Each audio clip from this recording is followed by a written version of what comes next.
তিনি বলেছিলেন, হেরাক্কাল, মুসলমান মরতে পারে, জীবন দিতে পারে, কিন্তু কোনো বেঈমানের সামনে মাথা নত করতে পারে না। অথচ আমরা সেই মুসলমান শানে রিসালাত, মানে রিসালাত সম্পর্কে আলোচনা করি, কিন্তু আমাদের মাথা নত হয় ফাসিকদের সামনে। আজকে আমরা মাথা ঝুঁকাই বেঈমানদের সামনে।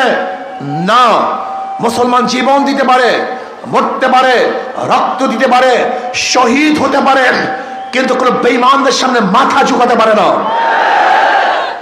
নবী আলাইহিসসালাতু ওয়াস সালাম বলেছেন, আমি অচিরে এমন একটা সমাজ উপহার দেব, মদিনার থেকে হাজরামাউত পর্যন্ত, মক্কা পর্যন্ত বিভিন্ন দূরে একজন সুন্দরী, সুশ্রী, আকর্ষণীয় যুবতী মেয়ে একা একা হাঁটবে, ইফতিজিংয়ের শিকার হবে না, লুণ্ঠিত হবে না, ধর্ষিতা হবে না। তার মানে এই গোটা এরিয়ার মানুষ সব চরিত্রবান হয়ে যাবে, সব আদর্শবান হয়ে যাবে, সব নীতিবান হয়ে যাবে। সমস্ত মানুষগুলি দরিদ্র সীমার উপরে চলে যাবে, কেউ গরিব থাকবে না। যেহেতু পকেটে পয়সা না থাকলেই পরের পকেটের দিকে নজর থাকে, নিজের পকেটে পয়সা থাকলে অন্যের পকেটে নজর দেওয়ার প্রয়োজন হয় না। যেহেতু গোটা এরিয়ার মানুষগুলি সব ধনী হয়ে যাবে, কাজেকে লুণ্ঠন করবে কে? গোটা যুবকগুলি আদর্শবান হয়ে যাবে, কাজে লোলুপ দৃষ্টিতে কোনো মেয়েদের দিকে তাকাবার কেউ থাকবেই না। সেই সমাজ কত সুন্দর সমাজ ছিল, যে সমাজের মধ্যে একজন মেয়ে যদি অত্যাচারিত হতো, একজন মেয়ে যদি আক্রান্ত হতো, ইফতিজিংয়ের শিকার হতো, গোটা মুসলমানরা তার পক্ষে ঝাঁপিয়ে পড়তেন।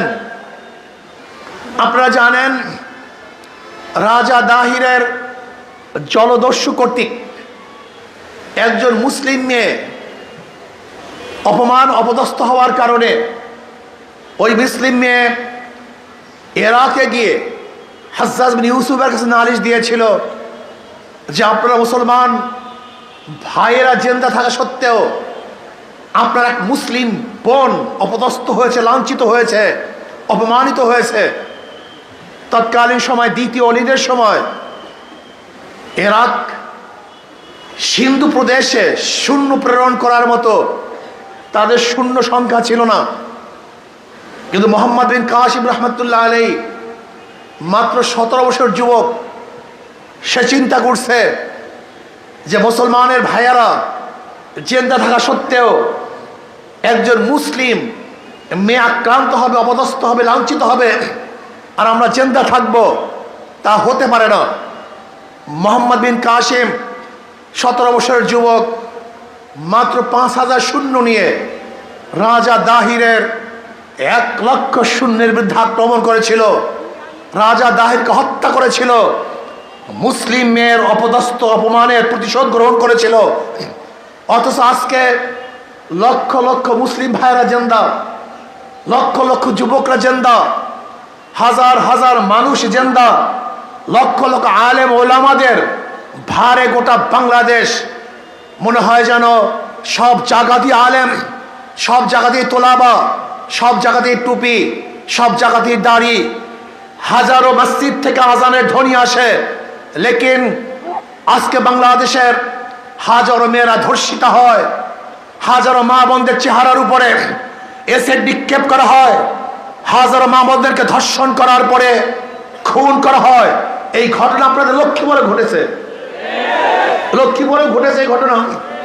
অথচ এখন আমরা হাজারো মুসলিম সন্তানরা জিন্দা আছি। আসলে সত্যি বলতে কি, আমরা নামে মুসলমান, কাজে মুসলমান না। সেই চেতনা আমাদের মধ্যে নাই, সেই শান মান আমাদের মধ্যে নাই। নবী আলাইহিসসালাতু ওয়াস সালাম এই শান এবং মান আমাদেরকে শিক্ষা দিয়েছিলেন, সেই শান মান আমাদের মধ্যে নাই। আব্দুল্লাহ ইবনে হুযায়ফা রাদিয়াল্লাহু তাআলা আনহু হেরাক্লিয়াসের দরবারে ঢুকেছিলেন মাথা নত করে নয়, মাথা উঁচু করে। আব্দুল্লাহ ইবনে হুযায়ফা রাদিয়াল্লাহু তাআলা আনহু, আপনারা জানেন হেরাক্লিয়াস বলেছিল আমার কন্যাকে তোমার সাথে বিবাহ দেব, কিন্তু সেই বিবাহ লোভে তিনি পড়েন নাই। প্রস্তাব দিয়েছিল আমি আমার রাজ্যের অর্ধেক তোমাকে দিয়ে দেব, রাজ্যের ক্ষমতার লোভে তিনি পড়েন নাই। জেলে আবদ্ধ করা হয়েছিল, সেই ভীতিতেও তার ঈমানকে টলাতে পারে নাই। তার সামনে তার সাথীদেরকে তৈলের মধ্যে ভাজা হয়েছিল, লেকিন তারপরও তার ঈমান থেকে বিচ্যুতি ঘটাতে পারেন নাই। তিনি বলেছিলেন হেরাক্কাল মুসলমান হতে পারে, জীবন দিতে পারে, কিন্তু কোনো বেঈমানের সামনে মাথা নত করতে পারে না। অথচ আমরাও সেই মুসলমান শানে রিসালাত মানে রিসালাত সম্পর্কে আলোচনা করি, কিন্তু আমাদের মাথা নত হয় ফাসিকদের সামনে। আজকে আমরা মাথা ঝুঁকাই বেঈমানদের সামনে। না, মুসলমান জীবন দিতে পারে, মরতে পারে, রক্ত দিতে পারে, শহীদ হতে পারে, কিন্তু কোনো বেঈমানদের সামনে মাথা ঝুঁকাতে পারে না।